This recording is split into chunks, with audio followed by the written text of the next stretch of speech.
Hello there, Tina. Are you there? I just had to talk with you about something rather quickly if you had the time. You do know about the family vacation that we're all going to be going on soon, don't you? I was just curious if you were actually thinking that you were going to be coming along with us. I guess what I'm really trying to ask is that you don't really think that you're a part of this family, do you? Because if you do, then I really just think that you need to wake up and face the real world. You are a nobody to us. You're nothing. And you are certainly not, nor will you ever be a member of this family. Hello, Rachel. It's just so lovely to hear from you. Thank you so much for double-checking my schedule. Yes, I was, in fact, thinking of going on the trip, if you must know. After all, you were all going to go in our car, isn't that right? Yes, we were going to use your car, but I don't see why you think that gives you a right to come along with us. I mean, do you really need to tag along? Well, it's been a long, long time since my husband and I have gotten to take a trip. But I remember that Dan mentioned wanting to stop at a nice brewery that was going to be on the way and asked if I wouldn't mind driving so he could drink a little.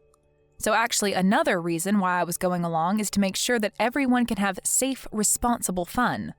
You actually have nothing to worry about, you see. I'll be the one driving. Oh, please. What kind of stupid little excuse is that? Is that really the best you can come up with? You think you deserve to go with us just because you can drive? Anybody can drive, you know? Sorry, did you even read the other messages I sent, or did you just zero in on the bit that you didn't want to hear? Don't you get smart with me, young lady. I just want you to realize that you are not a part of our family and you never, ever will be. So quit trying to force your way into this vacation when you don't even belong. Don't you understand how rude you're being? I really don't think that I'm being rude at all. If anything, you're the one trying to put me down and make me feel bad. But I'm afraid if you're not really going to change your mind about me at all, then all I can ask that you do is just have the patience to see the trip through to the very end. After all, it isn't like we all go on trips all the time together or something. Well, of course we don't all take trips together more often. Who in their right mind would want to go anywhere with you, huh? I fully understand what you're saying right now, Rachel. I have my own thoughts on the matter as well. But I don't think that we should be having this conversation via text. Maybe we could meet in person and talk? Because otherwise, I'm going to pick you all up in the car tomorrow at the time we all agreed on. I just don't get what my little Dan was thinking. I mean, what drove him to marry a no-good, nasty woman like yourself? Not only is your personality awful, but you're older than him as well. I mean, you must have so much patience in dealing with you. You know, he used to date gorgeous women who were younger than him and knew how to show respect to their mother-in-law. Maybe if he had married one of them instead of you, then I would finally have a grandchild by now. Sorry, are you talking about the ex-girlfriend that Dan had who stole all of his money and then ran away? I don't really know all the details of why they broke up, so don't go quizzing me about my own son's love life. All I'm saying is that my son would be much, much, much better off with a woman who was younger than him. If all that matters is age, then I guess that means I'm better for Dan than you are, isn't that right? Or am I misunderstanding the point that you're trying to make here? Of course, that wasn't what I was trying to say, and you know that. Ugh. You really can be such a frustrating person to deal with, do you know that? I knew that I should have never ever allowed my son to marry someone like you. Oh, I know exactly what you meant, but would you like to know how? It's because you've complained about my age to me over and over again. I mean, aren't you bored of having this same conversation all the time? I don't even need to guess at what you might say next because we've already done this several times. And I'll say it as many times as I need to for you to get it through your head that you are too old for my son and that you were never going to be a part of this family. If you don't want to hear the truth about the matter, then you can just pack up your bags and leave. Otherwise, I'm going to keep pushing and pushing and pushing until you're at the very end. The very end? What are you talking about now? The very end of what? The very end of your wits, of course. And then you and Dan will finally get a divorce and I can start working on trying to set this family straight again. That's all I really want out of this. So basically you're telling me that your whole purpose with treating me this poorly is just to get me to divorce Dan? Well, I don't know how many times we're going to have this conversation in that case. But if you are going to be saying the same things over and over again, then so will I. And I am telling you for the I don't even know how many time that Dan and I aren't getting a divorce, okay? So don't bother waiting, don't hold your breath, and don't think that any kind of miracle is going to happen for you. Well, we'll just see about that, won't we? I wouldn't be so confident if I were you. Well, I don't need confidence when I know that Dan and I have no intention of splitting up ever. I just know it won't happen. Anyways, if this is all that you're going to be saying to me now, I think I've had my fill and I'll be taking my leave now. I'll see you tomorrow when I go to pick you up with Dan. Hey, you were standing right behind me, weren't you? I know that it was you behind me in line. You pushed me into the bathroom and were holding the door closed so that I couldn't get out? What on earth are you talking about? I didn't do anything, dear. But I guess it was bad fortune that someone just let that big, heavy crate slide right in front of the bathroom door, trapping you in there. But at least you won't have to worry about needing to use the toilet since you're going to be stuck there for a long, long time. What is the matter with you, Rachel? Is this supposed to be some kind of prank or something? Because it isn't funny. What are you trying to pull here? Well, isn't it obvious? I was just locking you in the bathroom, that's all. I sure hope someone comes by soon to let you out of there, though. I don't get it. Why would you do this to me? I mean, Dan and I go to pick you up in the morning so that we can all enjoy going on a little vacation together, and you lock me in the bathroom? Are you really just going to try and keep me trapped here while you just drive away? Do you really think that you're going to get away with this? You've gone way too far right now. I think the only person that was taking things too far was you. I told you that you were not welcome to come on this family vacation of ours, and you just didn't listen. But now at least we'll finally be able to enjoy ourselves in peace without you. Well, I'm so happy that you're pleased with yourself right now, but just how long do you think that happiness is going to last? Hold on a second. Why can't I get a hold of Dan? Why won't he pick up my calls? Well, that's because I told him that I'd hold on to his phone for him, of course. And then I'm going to tell him that you told me that you had an emergency come up. And I'll tell Dan all about how you had to leave early and called a taxi to come and pick you up.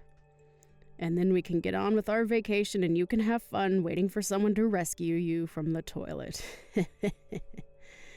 Are you kidding me? Please tell me that you're not serious about that. Have you guys already left? Did you really just abandon me here? That's right. We're on the road far, far away from you now. So your fate is out of our hands now. I just hope that someone comes along soon to let you out. Otherwise, you could be in there all night. So you're sure that it's a good idea to just leave me here then? Is that really what you want to do? Of course, that's what I want to do. What kind of question even is that? I thought I made it clear that I didn't want you coming on this trip at all. All right, then fine. Have it your way. But just don't say that I didn't warn you. I hope you both get where you need to be safely. Dana, are you there? I really have something that I need to talk to you about right now. Where are you? Please tell me. Let me guess. Things went exactly as I thought they would for you. I heard all about how maybe an hour after you left me, you got on the freeway and ended up in a huge accident. I just hope this serves to teach you a lesson about what you did. But where is everyone right now? Where are you? Where's Dan? Is Dan okay? Dan is fine, actually. You were the one who sustained the worst of the injuries. But honestly, just what were you thinking? I mean, you realized that there wasn't anybody else to drive, right? I was coming along because I would have been the only other person capable of driving. But then you just had to go and pull your little prank and put our family in danger in the process. Tell me though, was it worth it? You have no idea what you're talking about at all. I was in the car. I know how to drive. Oh, really? Do you? Because if you did know how to drive, then just how did you all end up in that accident then, huh? I mean, you're lucky that you got away with just having your hip broken. You could have lost your life. Don't you realize that? You were acting like a complete idiot, and lo and behold, something bad happened to you. What did you just call me? How dare you say that to me when I'm the one who got in an accident? I mean, sure, it had been maybe a decade since I last ever drove, but still, a car is a car and I know how to drive. I just didn't think that there'd be so many other cars, and I forgot how fast you have to go on the highway. So basically, you didn't know how to drive, is what you're saying then. In fact, is your driver's license even still valid, or were you just driving around with an expired license? You know that means you could be arrested for what you did, don't you? Wait, what? You think that I'm going to be arrested? I mean, you were the one who was behind the wheel of the car. Who else would be liable? Dan and your husband were drinking, so they weren't going to drive, and the only sober person there was you. But you clearly don't know how to drive anymore, and you don't even have a valid license. You were driving, you caused the accident, it's your fault. But that isn't fair. It's not like I forgot how to drive. Besides, it's not my fault that I can't get a new driver's license. It's those darn people at the DMV who refused to renew it for me. That's right, I had almost forgotten about that. I remember you mentioned that before Dan and I were even married. You mentioned how you told me that you would never be able to renew your license again. Not only did they think you were getting too old, but you had too many strikes on your last one. But it isn't fair. They sent me to their stupid little driving school. I took all their classes and they still had the nerve to not give me a new one. Surely you must agree that this is horrible, right? I mean, who are they to tell me that I can't drive when I know that I can drive perfectly well? Am I really going to be arrested just for a little fender bender? Fender bender? Rachel, you are literally in the hospital and unable to move because of the accident that you caused. Not only that, but you could have seriously injured your son and husband. How can you be so focused on yourself when all that might have happened? Well, I guess that does make some sense when you put it that way. And that's why I was telling you that I needed to be there to drive. But you had to act completely delusional. You locked me in the bathroom and then just drove off without me. Please, Tina, there's no need for you to take this kind of tone with me. Don't you think I've already been through enough with all of this? You must know that I never ever wanted any of this to happen, right? I don't care what your intentions were. Who even gets in a car thinking that they intend to cause a crash anyways? I'm not blaming your intentions. I am blaming the thinking that led up to it. You acted completely irrationally and got your family into a car accident. And that's not saying anything at all about how you locked me in a public bathroom and then just abandoned me. But I just wanted to take a vacation with my family. Is that really so bad? But you didn't even get to have that vacation. You all didn't even make it to the destination we were all supposed to be at by now. Why couldn't you have just waited until we all got there before you started trying to bully me? I understand that you didn't want to be around me and that you were worried that I was only going to annoy you, but surely being annoyed has got to be better than being injured. And to think that this is going to be the last real memory we have together before Dan and I cut you out of our lives entirely. Wait a second, what are you talking about? Why would you and Dan cut me out of your lives? I've already talked to Dan about it, Rachel. I told him all about the horrible things that you say to me. And now, with all that's happened for the vacation, he just can't tolerate you any longer. In fact, he was already going to talk about this with you before we even went on the trip, if you must know. Hold on a second. Now that you mention it, Dan did say that he had something important he wanted to talk to me about. You're telling me that this is that. He wanted to tell me that he didn't want me around anymore? That's right. And there's one more thing that you should know, Rachel. I'm pregnant. Wait, what? You've got to be kidding me. Why am I just hearing about this now? You're only hearing about it now because I know that letting you know any sooner wouldn't have been good for me or the baby. I mean, do you have any idea just how stressful it already is talking to you like this? I knew that if I told you I was pregnant, you would be trying to control my life. I talked to Dan about this and told him that I don't know how I was supposed to go through with this if you were going to be constantly breathing down my neck about every little thing.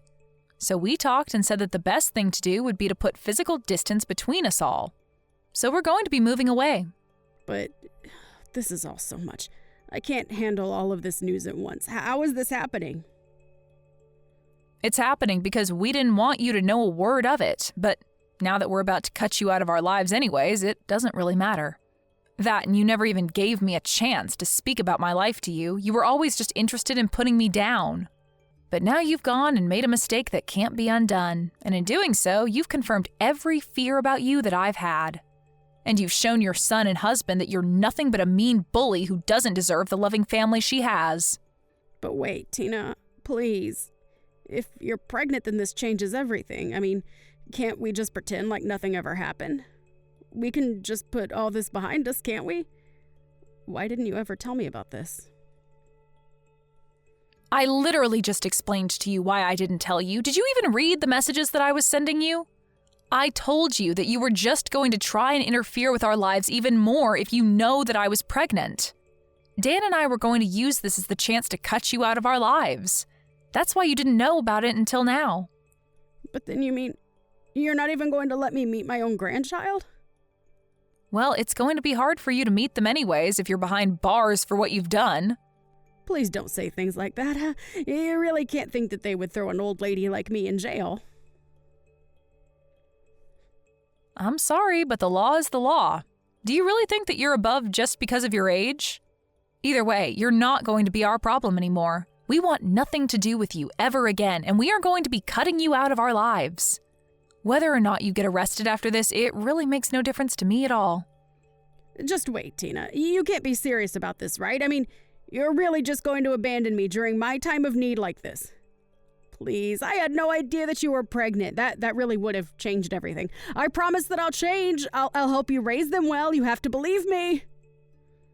We do not want you to have anything to do with our child at all, Rachel. That's the whole reason we're going to be moving as far away from you as we can. Just stay out of our lives and don't come looking for us. Do you understand? So then you're really serious about all this? But I never even gave Dan permission to do this. You can't just leave me. I'm afraid that we've already made up our minds and we're going to be moving out. That is final. Just remember that you're the one that's going to have to explain all this to your husband. You're going to have to tell him that you were so horrible to me that you pushed me and your son away to the point that we never want to see you again. In the end, Dan and I moved away. A few months later, we heard through the grapevine that Rachel was discharged and free to go back home, but that her husband was waiting for her there with divorce papers. She was in the hospital for so long recovering that you would have thought she learned some kind of lesson, but apparently it wasn't enough for her husband. Thankfully for her, the other driver in the crash was kind enough to not press any charges on Rachel. But she was still left all alone, without her husband, son, or grandchild. I have no idea how she's getting along now. Thank you for watching. If you liked this video, please give it a thumbs up and don't forget to subscribe to see more content like this.